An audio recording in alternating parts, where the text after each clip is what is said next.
Selamat malam pemirsa, Anda menyaksikan One on One bersama saya Dwi Anggia. Pemirsa, kinerja institusi kepolisian selalu saja menarik perhatian, bahkan juga seringkali disoroti oleh publik. Dan tidak jarang banyak kasus-kasus yang melibatkan oknum aparat kepolisian berujung viral. Ini pun berdampak adanya ketidakpercayaan publik terhadap lembaga penegakan hukum tersebut. Bahkan sebuah lembaga survei internasional mengeluarkan rilis tingkat ketidakpercayaan publik terhadap lembaga kepolisian ada di angka 41%.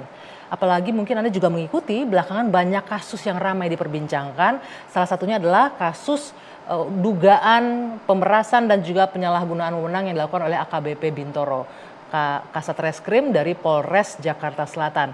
Lalu apa yang bisa dilakukan untuk menangani masalah ini dan apa pula upaya yang bisa dilakukan untuk mengembalikan marwah institusi Polri di mata publik? Saya akan berbincang dengan Komjen Pol Purnawirawan Ito Sumardi, Kabar Reskrim Polri periode 2009-2011. Selamat malam Pak Ito. Malam pagi. Terima kasih Pak Ito sudah meluangkan waktunya malam hari ini. Sama-sama. One on One. Saya tahu nih Pak Ito jadwalnya padat dan juga sebelumnya kami mengucapkan turut berbelasungkawa atas berpulangnya Adinda ya Pak ya. Nah Pak Ito, ini kabar yang mungkin tidak mengenakan lagi-lagi menimpa institusi Polri. Mungkin Anda juga melihat, menyaksikan banyak kasus yang ramai diperbincangkan. Sebagai orang yang 35 tahun berada di dalam institusi Polri, bagaimana Anda melihat ini Pak Ito? Ya, pertama Mbak Anggi ya, Polri sepatutnya bersyukur karena masyarakat masih memberikan atensi meskipun negatif. Itu menunjukkan bahwa masyarakat masih peduli terhadap Polri. Ya, beda kalau misalnya masyarakat sudah cuek ya, didiamkan saja, nah itu beda. Yang kedua tentunya peristiwa-peristiwa yang mencoreng nama Polri ini juga harus menjadi bahan masukan bagi Polri bahwa ada sesuatu yang harus didalami oleh Polri. Mengapa ini bisa terjadi? Faktor penyebabnya itu harus didalami melalui pengkajian ya, dan secara terbuka. Yang ketiga, ini pun juga mungkin informasi buat Mbak Anggi bahwa saya pun juga selalu berkoordinasi, berkonsultasi ya dengan pihak Mabes Polri ya. Sampai sekarang ya? Sampai sekarang. Artinya ini intens ya komunikasi. Ya, setiap saya menyampaikan kepada Bapak Irwasum ya, Pak Profesor Dedi, itu beliau selalu merespon dan memberikan jawaban. Nah, ini pas banget nih Pak Ito. Apa respon pihak Polri dengan banyaknya sorotan publik, ada oknum-oknum yang mencoreng nama Polri di sini, dan itu bukan kaleng-kaleng juga kasusnya, dugaan pemerasan sampai belasan M bahkan 20 M lebih. Kemudian ada, kita tahu banyak kasus nih. Nanti kita akan coba bahas satu-satu. Tapi respon dari pihak kepolisian sendiri seperti apa? Beliau itu sangat positif ya, karena statusnya adalah sebagai Irwasum Polri ya. Kemudian juga saya baru tahu bahwa ternyata yang diviralkan itu juga ada beberapa macam, Mbak. Satu yang sifatnya hoax. Ada bahkan konten yang dibikin seolah-olah betul-betul polisi, padahal enggak. Yang kalau nggak salah kontennya lalu lintas nerima uang dari belakang. Itu sampai orang sengaja bikin seperti itu? Ya itu, ya mungkin ada orang iseng atau mungkin tidak seneng ya kita banyak.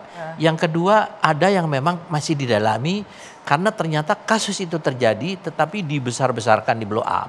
Ya, seperti kasusnya Bintoro ini terakhir AKBP itu sekarang masih didalami ya, dengan sekian besar uang yang dikatakan diterima. Juga diterima, ya, betul. Kemudian ada lagi yang ketiga adalah yang di framing ya. Jadi berita itu sebetulnya tidak lengkap, tetapi diunggah menjadi seolah-olah itu adalah berita yang benar. Contohnya misalnya Kapolda NTB ya. Jadi beliau itu Pak Tai Silitonga kan, beliau mengatakan sepotong dinaikkan sepotong, padahal ada lagi terusannya.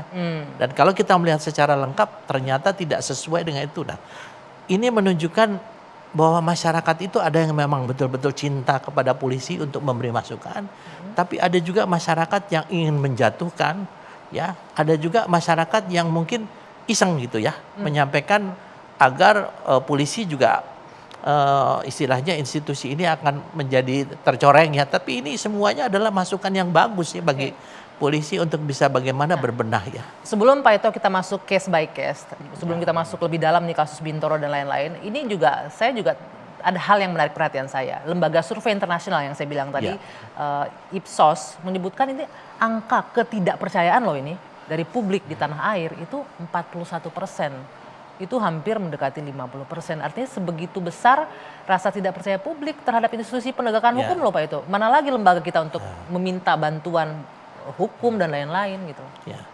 Kalau saya bicara masalah survei ya Mbak Anggi ya, itu tergantung daripada respondennya. Kita lihat lembaga survei internasional mengatakan 41%.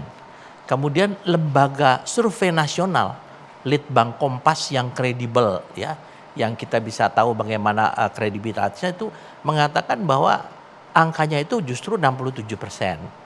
Ini kan ada perbedaan. 67% untuk kepercayaan masyarakat kepada polisi ya. Okay. Meskipun agak menurun sedikit, tetapi 67% itu adalah rankingnya nomor 2 setelah TNI.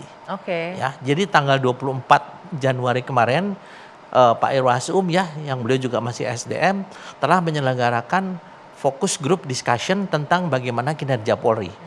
Itu yang hadir ada seluruh Kapolda Indonesia, seluruh Kapolres ya, kemudian dan seluruh Kapolsek yang 4.600, baik secara offline maupun online. Nah di situ kita bahas, sehingga di sana kita bisa melihat bahwa apa yang sekarang sedang dicanangkan oleh Polri, yaitu Beyond Trust. Sekarang tujuannya adalah bagaimana mengembalikan kepercayaan. Ya. Karena kita tahu Mbak Anggi ya, saat ini yang terjadi dengan adanya viral, karena memang itu konsekuensi adanya medsos ya. Iya betul, tidak bisa ditutupin, semua bisa, transparan semuanya di semua depan mata. Ya di situ polisi juga harus bersyukur, karena masukan dari masyarakat ini akan bisa membangunkan kita. Jadi yang mengawasi juga banyak bagi polisi langsung. Ini namanya social control dari masyarakat adalah berjalan sebagaimana yang tentunya diharapkan untuk menjadi polisi yang baik. Ya. Pak Ito tadi menyebutkan dari Litbang yang dilakukan lembaga survei nasional, angka kepuasan terhadap Polri 67 sekian persen. Tapi Anda menyebutkan tetap turun. Artinya memang ada indikasi ya bahwa ya ada tidak puas juga masyarakat. Sempat dibahas nggak apa sih faktor yang menyebabkan itu, selain kita tahu banyak oknum misalnya yang menggerogoti institusi Polri, apalagi? Banyak orang mengatakan mendambakan sosok Pak Hugeng. Saya setuju. Dari segi bagaimana beliau mempunyai satu komitmen komitmen dan juga sifat yang betul-betul integritasnya sangat tinggi.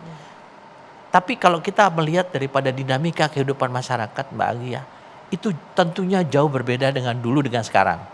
Ya, kita lihat kemarin ada satu menarik, yaitu diangkat bahwa tingkat kepuasan masyarakat di negara Finlandia itu paling tinggi, 95% ke atas. Kenapa? Karena masyarakatnya itu adalah taat hukum, ya, kesadaran hukum masyarakatnya sangat tinggi, sehingga boleh dikatakan polisi di sana nggak kerja. Artinya kalau kita refleksikan ke negara kita, berarti masyarakat kita bisa dibilang juga nih agak kurang taat hukum juga nih masyarakat kita. Dengan sekarang yang paling gampang dilihat aja deh, di mana-mana coba motor ngelawan arus seperti itu sudah hal yang biasa. Yang kedua, geng motor di mana-mana dengan membawa parang, ya, menakut-nakuti, kemudian begal, ya. Kemudian juga hal-hal yang lain yang bisa mengharuskan polisi ini turun untuk menangani sehingga terjadilah interaksi.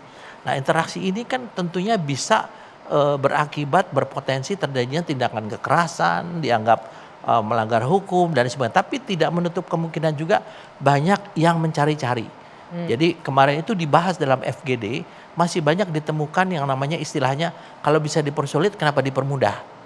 Kemudian ada lagi yang kalau dulunya namanya no viral no justice, sekarang namanya no money no service. Oke, ini menarik nih. Ini dari mantan seorang kabar reskrim sendiri yang mengakui artinya ada no viral no justice, no money no service. Itu yang terjadi di penegakan hukum kita. Anda mengakui itu? Ya, saya akui dan juga kita juga harus jujur. Apa yang harus dilakukan untuk menghilangkan stigma itu? Sekarang gini Mbak, sebagai manusia, polisi juga manusia kan, dihadapkan kepada kebutuhan hidup sehari-hari. Yang sekarang kita sendiri lihat kan, kondisi kesejahteraan sosial mereka adalah jauh dari memadai. Kemudian yang kedua, sekarang kondisi perekonomian di negara kita ini juga beda dengan negara-negara yang mungkin bisa memberikan jaminan kesehatan, jaminan pendidikan, jaminan yang lain-lainnya ya. Tapi kan kita memang menyadari bahwa kondisi ekonomi negara kita ini memang saat ini sedang susah ya. Dan ini pasti berdampak juga, tidak mungkinlah sebagai seorang manusia tiba-tiba dia harus memikirkan anaknya sekolah. Pendidikan sekolah apa gratis? Kan nggak gratis. Kemudian juga dia harus memenuhi kebutuhan-kebutuhan lain yang Setuju. saat ini. Setuju Pak Ito, tapi kan itu tidak berarti membenarkan hal-hal yang demikian, no money no Ya service. jelas, tapi kan kita harus bicara sebagai manusia, Backgroundnya sebagai harus manusia dilihat ya, juga Mbak ya. Karena bicara pengalaman nih Pak, nah ini saya pengen curhat nih jadinya nih. Iya. Kejadian di adik saya, kita kehilangan motor waktu itu, lapor ke polisi ya harapannya namanya masyarakat mengadu ke aparat kepolisian karena tindak lanjut ya Pak Ito ya. Tapi hanya berhenti sampai di sana aja, tidak ada tindak lanjut dengan alasan operasionalnya nggak ada nih, Ya. posnya terlalu tinggi. Nah pertanyaannya apakah memang tidak disiapkan untuk hal-hal yang seperti itu atau memang setiap masyarakat yang kehilangan harus menyiapkan operasional pos sendiri untuk bisa melacak di mana? Itu sangat-sangat salah, sangat-sangat melanggar, ya. Karena bagaimanapun juga kita harus bekerja sesuai dengan apa yang sudah diamanatkan atau dalam sumpah kita, ya. Kalau bicara begitu, nggak usah jadi polisi, jadi pengusaha, ya. Untung rugi itu Ya, tapi itu kan mungkin sebagian kecil daripada polisi-polisi lain yang masih baik ya, Mbak ya. Bukan saya mengatakan polisi sudah baik, polisi saat ini banyak masalah. Oke. Kenapa harus diadakan focus group discussion oleh Pak Irwasum? Itu karena kita menganggap ada hal-hal yang harus diperbaiki di dalam. Nah, ini kita harus apresiasi nih Pak Ito. Ya. Di tingkat pimpinan Polri di jajaran petinggi Polri sudah punya goodwill nih untuk memperbaiki ini. Tapi apa yang bisa dilakukan untuk mengawasi sampai ke bawah, memastikan bahwa ini turun nih sampai ke bawah, ke level bawah aparat kepolisian melakukan hal yang sama nih, ngikutin apa yang sudah jadi perhatian di pimpinannya. Dulu saya ingat pemerintah ya, kemudian ditindaklanjuti oleh organisasi atau lembaga kepolisian ada namanya pengawasan melekat, Mbak. Di sini kita menilai ya, baik para pengamat, para senior maupun juga yang masih dinas juga bahwa pengawasan melekat ini lemah.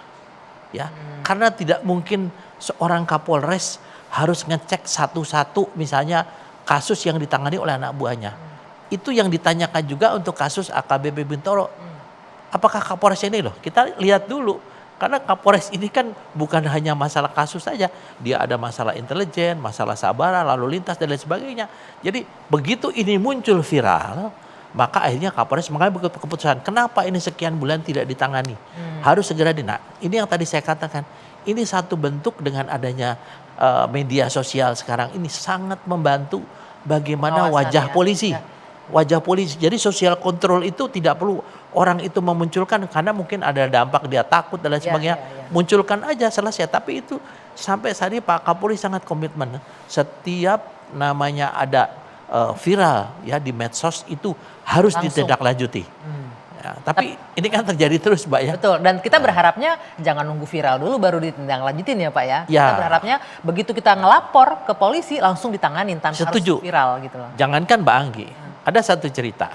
Ini kebetulan keluarga seorang perwira tinggi ya, Oke. perwira tinggi Polri, keluarganya sekali waktu dia di tengah jalan ya, di jalan tol, karena dia motornya tiba-tiba diambil sama orang yang mengaku dari leasing. Begitu diambil, kemudian dompetnya semua diambil, lapor Tidak hanya motor, ke dirampok penjagaan. judulnya. Penjagaan bicaranya apa?